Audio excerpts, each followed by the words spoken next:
هنعمل مع بعض النهارده وجبه لذيذه قوي، طعمها تحفه، مقرمشه من بره طريه من جوه، من البيض والبطاطس. يلا بينا نشوف هنعملها ازاي.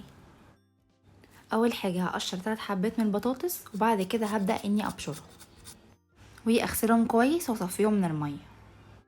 وهجيب بصلايه صغيره وهقطعها شرايح.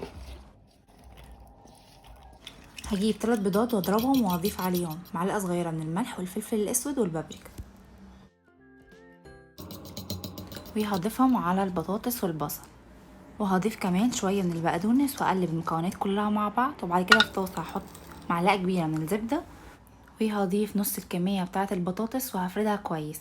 هسيبها لمده 3 دقايق، وبعد كده هضيف الجبنه الموتزاريلا، اي جبنه انتوا عايزينها حطوها. بعد كده هضيف النص التاني بتاع البطاطس وهسيبها لمده 7 دقايق، وهقلبها الناحيه التانية هسيبها برضو 7 دقايق. هنا بقى خلاص خلصت، نبدا نقطعها ونحطها في الطبق. شايفين يا جماعه الجبنه بتمط ازاي؟